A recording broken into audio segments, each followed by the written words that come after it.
السلام علیکم دوستو، رویال اردو میں خوش آمدید۔ حضرت علی رضی اللہ تعالیٰ عنہ نے فرمایا، 4 باتیں اپنی بیوی کو کبھی مت بتانا۔ نمبر 1، کبھی بیوی کے سامنے رونا مت، چاہے کتنی بھی تکلیف ہو۔ نمبر 2، بیوی کے سامنے اس کے گھر والوں کی برائی مت کرنا، کیونکہ ایک عورت جب شادی کرتی ہے تو وہ اپنا گھر چھوڑ کر آتی ہے، لیکن اپنے ماں باپ کبھی کوئی نہیں چھوڑ سکتا۔ نمبر 3، عورت کو کبھی بھی اپنی کمائی مت بتانا، کیونکہ ایک مرد کو ہی پتہ ہوتا ہے کہ گھر کس طرح چلانا ہے، سب کے خرچے کس طرح پوری کرنے ہیں۔ ہاں، عورت کو اس کا خرچ ضرور دے، اس کی ضروریات کا خیال رکھے۔ نمبر 4، اپنی بیوی کے سامنے کبھی اپنے گھر والوں کی برائی مت کرنا، کیونکہ اس طرح تم خود ہی اس کی نظر میں اپنی عزت ختم کر دو گے۔ شادی کے دن نئے نویلی دلہن نے ایک ٹی کیس کی طرف اشارہ کرتے ہوئے اپنے شوہر سے وعدہ لیا کہ وہ اس ٹی کیس کو کبھی نہیں کھولے گا۔ شوہر نے وعدہ کر لیا۔ شادی کے 50ویں سال بیوی جب بستر مرگ پر پڑ گئی تو خاوند نے اس ٹی کیس یاد دلایا۔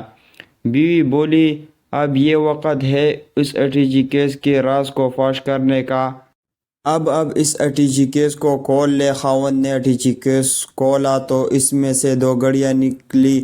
خاوند کے پوچھنے پر بیوی بولی، میری ماں نے مجھے کامیاب زندگی کا راز بتائے ہوئے نصیحت کی تھی کہ غصہ پی جانا بہت ہی اچھا ہے، اور ماں نے مجھے طریقہ بتایا تھا کہ جب بھی اپنے خاوند کے کسی بات پر غصہ آئے تو تم بجائے خاوند پر غصہ نکالنے کی ایک گڑیا سی لیا کرنا۔ تو مجھے جب بھی آپ کو کسی بات پر غصہ آیا تو میں نے گڑیا سی لی۔ خاوند 2 گڑیاں دیکھ کر بہت خوش ہوا کہ اس نے اپنی بیوی کو کتنا خوش رکھا، کیونکہ بیوی نے 50 سال کی کامیاب زندگی میں صرف 2 گھڑیاں ہی بنائی تھی۔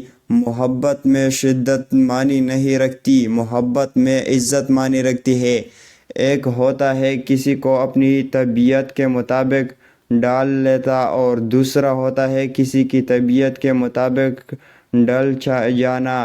ان دونوں پہلوؤں میں انداز نرمی اور محبت والا ہو تو تب ہی رشتے بنتے ہیں، ورنہ جھگڑوں کے سوا کچھ حاصل نہیں ہوتا۔